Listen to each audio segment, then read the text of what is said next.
மிதுன ராசி அன்பர்களுக்கு பிறக்கக்கூடிய இந்த 2026 எப்படி இருக்க போகுது சார்?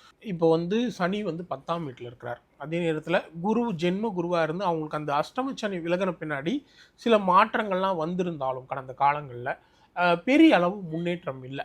ஓகேங்களா? அப்படி இருக்கிற இந்த மிதுன ராசிக்காரருக்கு இப்போ 2ஆம் இடத்துல குரு பகவான் போகிறார். ஓகேங்களா? அதே நேரத்தில் 3ஆம் வீட்டில் கேதுவோட சஞ்சாரம் சாதகமாக இருக்குது. 9ஆம் வீட்டில் ராகுவோட சஞ்சாரம்.